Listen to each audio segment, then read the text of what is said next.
¿Alguna vez te has preguntado por qué en las escuelas se enseña tan poco, o casi nada, sobre la primera civilización avanzada de la humanidad?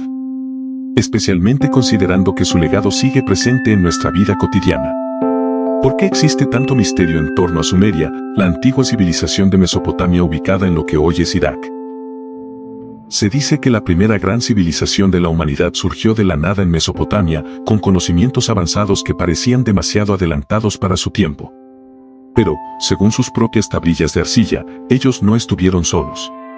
Decían haber sido guiados por seres venidos del cielo, los Anunnaki, dioses que descendieron a la tierra para cambiar el destino de la humanidad. Un mito antiguo o la prueba de un pasado oculto. Después de todo, esto es solo una parte de lo que nos dieron: el calendario moderno basado en ciclos lunares, el sistema de conteo utilizado para la geometría en la medición del tiempo, la rueda, el arado. Sistemas de irrigación como diques y canales, barcos de vela. Incluso hablaban el primer idioma conocido y, lo más importante, dejaron evidencia de la primera escritura registrada. Son muchas contribuciones inteligentes a la humanidad. Entonces, ¿por qué no estamos hablando más sobre esta civilización claramente avanzada e influyente? Bueno, une los puntos y descubrirás por qué la omisión podría ser deliberada. Los sumerios fueron precisos al crear muchos sistemas avanzados. Sin embargo, descartamos su historia del hombre como mera mitología. ¿Y por qué es eso? Bueno, si le diéramos a su historia escrita la misma credibilidad que le hemos dado a sus inventos, estaríamos enseñando una versión completamente diferente de nuestros orígenes y estaríamos pensando mucho más en lo que nos puede deparar el futuro. Así que dejemos que los arqueólogos sigan debatiendo la historia y la evolución del hombre. Si vamos a la fuente, esto es lo que la primera civilización que registró la historia reveló sobre nuestro pasado. En 1849, un arqueólogo británico descubrió 14 tablillas en Sumeria. Hoy en día, son los escritos más antiguos que se conocen y datan del siglo XXIV a.C. Si bien las historias que contienen comparten mucho de lo que dicen otros escritos antiguos, le dan un giro completamente nuevo a los otros textos sagrados antiguos que ve. Si bien se refieren a un padre de todos los comienzos o algún tipo de ser supremo, las tablillas dicen que los creadores en Génesis, el jardín del Edén, Adán y Eva, eran dioses politeístas nuestros. Seres de otro mundo, o simplemente, eran extraterrestres. Las primeras dos tablillas explican quiénes eran y de dónde venían. La tablilla 3 cuenta los 6 días de la creación, o asentamiento, en la tierra. Más adelante, explican cómo la raza humana fue manipulada genéticamente por estos seres y no evolucionó al azar. Incluso la tecnología que nos dieron los sumerios provino de estos seres. ¿Está interesado ahora en saber más sobre lo que los sumerios tenían que decir sobre nuestra historia? Aquí se presentan leyendas seleccionadas de las 14 tablillas y sus paralelos con otras fuentes antiguas. Según las tablillas sumerias, hace 445.000 años, los dioses creadores, como los llaman ellos, llegaron a la tierra. Los únicos habitantes de la tierra eran animales salvajes y no domesticados y los primeros antepasados del hombre. Estos seres fueron llamados Anunnaki, que significa aquellos que vinieron del cielo a la tierra. Los Anunnaki habitaban un planeta orbital distante llamado Nibiru, que solo ingresaba a nuestro sistema solar cada 3.600 años. Describieron a Nibiru como muchas veces el diámetro de la Tierra y abundante en óxido de hierro, lo que hace que sus ríos y lagos parezcan rojos.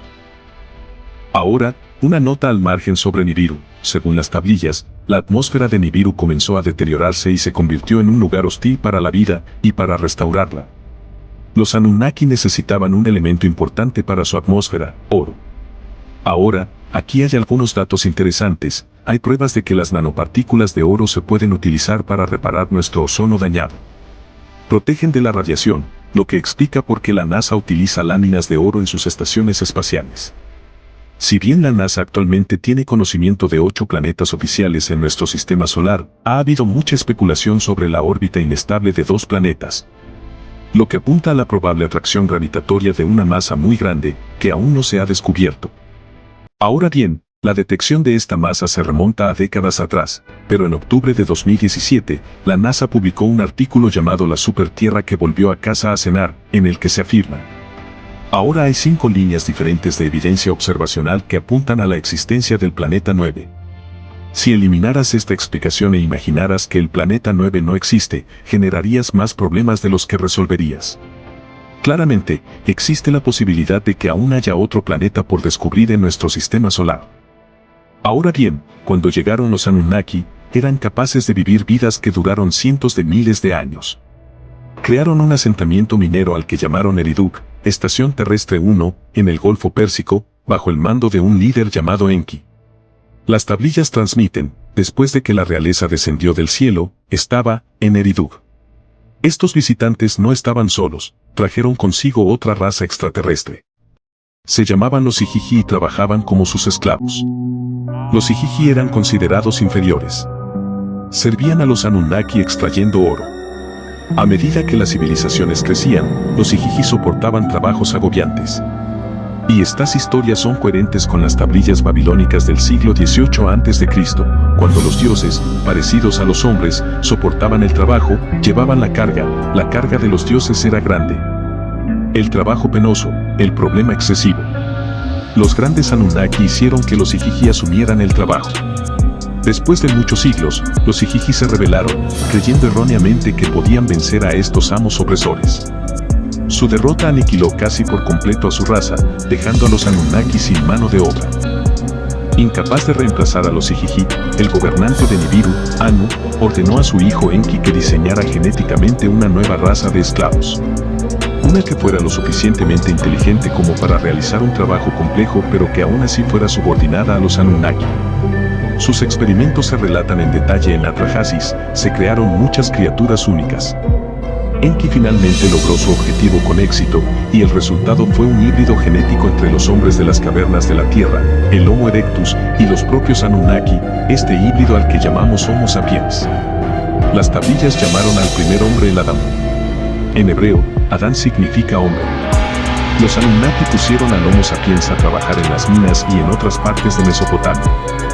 La palabra significa abor o adorar, significa literalmente trabajar para. Por lo tanto, el hombre primitivo no tuvo más opción que adorar a sus dioses. Según los pictogramas y textos, estos Anunnaki, que sabemos que vivieron hace muchos siglos, eran gigantes comparados con el Homo sapiens.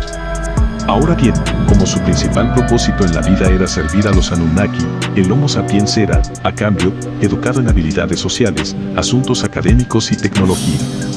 Todo esto está muy claro en las tablillas. Los nuevos esclavos humanos eran estériles, pero a medida que aumentaba la demanda de mano de obra, se los rediseñaba para que pudieran reproducirse. Esto más tarde condujo a la superpoblación y muchos humanos fueron desterrados de la seguridad de sus ciudades, lo que dio lugar a la historia del jardín del Edén y la historia del destierro del paraíso por procrear.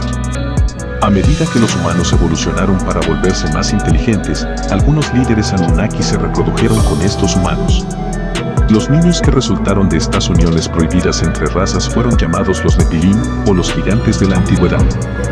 Las tablillas dicen que estas prácticas enfurecieron a Enlil, el líder Anunnaki de esa época, que también era el hermano de Enki. Enlil quería asegurarse de que ningún humano llegara al poder y potencialmente gobernara Nibiru. Naturalmente, el mestizaje aumentó ese riesgo. Pero estaba más allá de su control. Las poblaciones humanas aumentaron durante los siguientes milenios, solo para encontrarse con un plan de control de la población que la naturaleza tenía guardado. Durante uno de sus ciclos de 3.600 años, la órbita de Nibiru causó estragos en el Sol y en la Tierra. Nibiru también es llamado el Destructor en el Colbrin, que es un antiguo evangelio encontrado en Escocia que fue omitido del texto bíblico, al igual que los rollos del Mar Muerto. Dice, los hombres olvidaron los días del Destructor. Solo los sabios saben a dónde fue y que regresará en el momento señalado. El Destructor, su color, brillante y feroz y siempre cambiante, era una apariencia inestable, un feroz cuerpo de llamas. Aunque afirman que Nibiru generalmente pasa sin causar daño, las tablillas describen un evento cataclísmico que ocurrió cuando Nibiru se acercó a la Tierra. Dice, primero, aparecieron manchas negras en la superficie del Sol, el campo magnético de la Tierra se debilitó, las temperaturas aumentaron y los casquetes polares comenzaron a derretirse. A este evento lo llamamos el diluvio o el Gran Diluvio. También se lee, durante los días anteriores al día del diluvio, la Tierra retumbaba, gimiendo como de dolor, durante las noches anteriores a que la calamidad golpeara, en los cielos. Se vio a Nibiru como una estrella brillante. Bueno, según las tablillas, Enlil vio el desastre inminente como una oportunidad para librar al planeta de los humanos que consideraba indignos. Regresó a Nibiru, pero muchos Anunnaki decidieron quedarse y presenciaron la inundación y la destrucción del planeta desde sus barcas celestiales que rodeaban la Tierra. Se lee, luego hubo oscuridad durante el día, y por la noche la luna, como si la hubiera tragado un monstruo. La Tierra comenzó a temblar, por una fuerza desconocida hasta entonces. Estaba agitada. En el resplandor del amanecer, una nube negra surgió del horizonte. La luz de la mañana se convirtió en oscuridad. Entonces el sonido de un trueno retumbó, y los relámpagos iluminaron los cielos. Ese día inolvidable, comenzó el diluvio con un rugido. En ese momento, enormes capas de hielo del Polo Sur chocaron y cayeron al océano. Esto habría creado tsunamis por todas partes, viajando hacia el norte hasta las minas de oro en el sudeste de África. El maremoto continuó hacia el norte hasta que alcanzó y sumergió la ciudad de Edén, uno de los primeros asentamientos Anunnaki en la Tierra, ahora ubicado en algún lugar del fondo del actual Golfo Pérsico. Al presenciar el cataclismo, Enki, que sintió simpatía por sus creaciones, instruyó a sus elegidos para que construyeran barcos. Entre estos pocos humanos estaba Ziusudra, lo conocemos como Noé, y su familia. Comenzó una gran tormenta con fuertes lluvias. El maremoto siguió barriendo la tierra durante 7 días hasta que finalmente se detuvo. Pero las fuertes lluvias continuaron durante 40 días y noches más. La historia del diluvio está registrada en casi todas las civilizaciones de nuestro planeta. Las muestras de hielo tomadas de Groenlandia y la Antártida ilustran que en el apogeo de la última edad de hielo, los niveles del mar eran 425 pies más bajos que en la actualidad. Y, lo que es más importante, hay indicios claros de un rápido ascenso del nivel del mar. Después del diluvio, comenzó la reconstrucción de un nuevo puerto espacial. El texto describe cómo los Anunnaki construyeron sus edificios según la posición de las estrellas. Dice que el corazón de la llanura, los cielos, reflejen. Una vez que Enki estuvo de acuerdo con esto, Enlil, desde los cielos de las distancias, tomó medidas. De hecho, ahora se cuestiona que las pirámides sean mucho más antiguas de lo que se determinó originalmente, y muchos otros monumentos antiguos están de hecho alineados con las estrellas. Cuando los Anunnaki finalmente abandonaron la Tierra, su influencia había llegado a todos los rincones del mundo, desde Mesopotamia hasta la India y Sudamérica. Antes de irse, regalaron a la humanidad la civilización sumeria, que era inexplicablemente avanzada para su época, habiendo hecho una especie de aparición súbita como una cultura madura y altamente organizada que surgió de la nada. Los Anunnaki enseñó a los sumerios su forma de vida y estableció monarcas. Ahora, aquí es donde se pone interesante, los reyes actuarían como sus emisarios en la tierra y gobernarían a la gente según principios antiguos. Sin que el hombre lo supiera, los linajes reales fueron manipulados genéticamente por los Anunnaki. Esto, a su vez, explicaría la fuerte aversión entre la nobleza a la reproducción entre clases. Algunas personas especulan que los Anunnaki han logrado controlar engañosamente la Tierra a través de esta reproducción selectiva de la nobleza durante siglos, milenios. Otros especulan que, como indican las tablillas, Nibiru puede volver a acercarse a nuestro planeta, y luego los Anunnaki regresarán y restaurarán el gobierno sobre la raza esclava que crearon. Esto explicaría el secretismo en torno a la historia registrada sumeria. De cualquier manera, 3.600 años se acercan a un nuevo ciclo. Entonces, ahora que sabes lo que los antiguos revelan sobre nuestros orígenes, quizás te gustaría decidir.